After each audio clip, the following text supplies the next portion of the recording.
Hello and welcome back to Wildlife Quest. As promised, today we are touring my favorite exhibit in Dierenpark Amersfoort. The Stad der Oudheid, which translates to Ancient City. This is the zoo's most themed area at the time of recording and is made to look like an ancient city, showcasing how animals and humans used to coexist thousands of years ago. You'll find various influences blended together in the architecture, such as Roman towers, Persian palaces, and Egyptian streets as they were centuries ago. When you enter through the big arch, you find yourself on a plaza. If you then enter the first building on your left, you come face to face with animals that represent the living together with humans theme very well. Yes, I'm of course talking about rats, hiding in this cozy little room. Outside, you'll find an enclosure home to Indian crested porcupines, who didn't really feel like showing themselves. Their enclosure is situated at the entrance of the lion exhibit, which was totally overhauled in 2017. Of course, it is home to African lions. The exhibit is themed around the city's dungeon, where prisoners and gladiators are thrown to the lions, just like in the time of the Romans. Guests can descend into this dungeon and pop up in the middle of the enclosure to get an up-close look of these apex predators. Here, you can climb up even further into the Tower of Ostia to get a top-down view of the lions and quickly descend back down into the dungeon via a slide. In one of the buildings surrounding the enclosure, guests can find a timeline showcasing the relationships the people have had with animals throughout the centuries.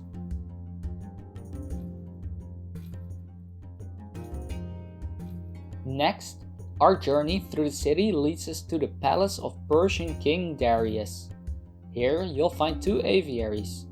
The first is a walk-through aviary, home to northern bald ibis, which was unfortunately closed due to the bird flu. The second was housing griffon vultures, marabous, and storks, although some of them might move back to the Snavelrijk aviary once the bird flu threat has settled. The zoo has an active role in breeding vultures and releasing them back into the wild to bump up their numbers.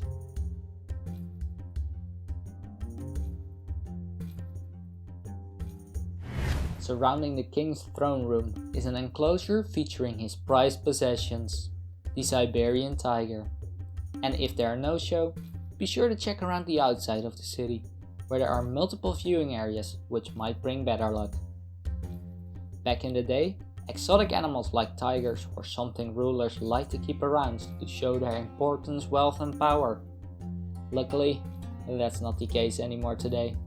Well, mostly. Once we exit the palace, we reach a plaza where we'll find an animal which has served mankind for thousands of years. The Bactrian camel.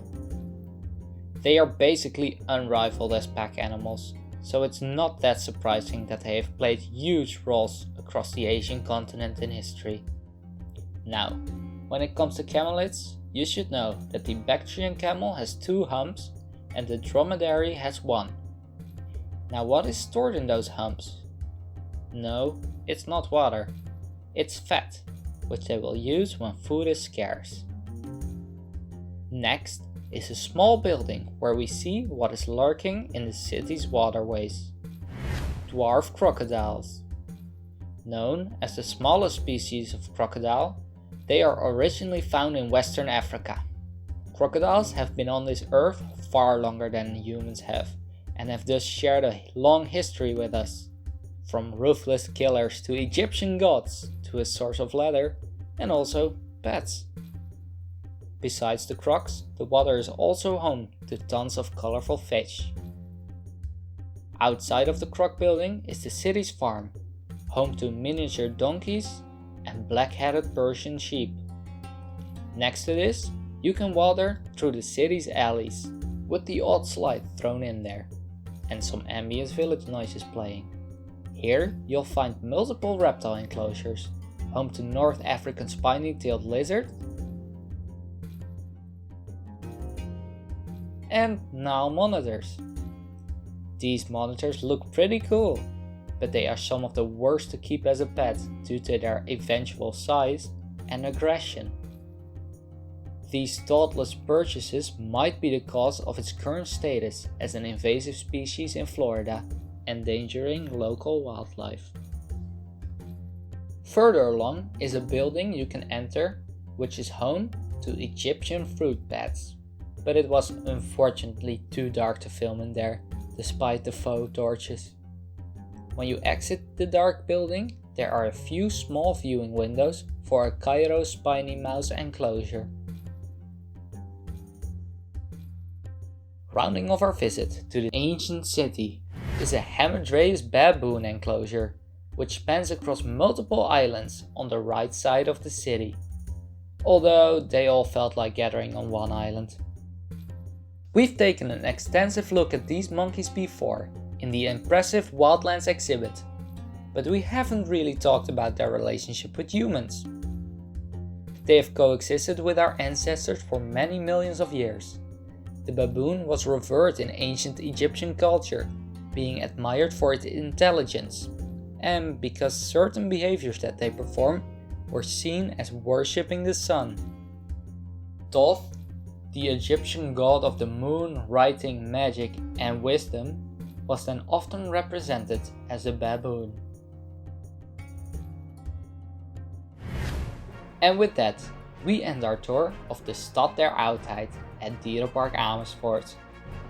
Let me know what other exhibits, animal or zoo you'd like to see next on the channel. Until then, thank you very much for watching, and I'll see you next time on Wildlife Quest. As always, I'd like to encourage you all to help protect the world's wildlife.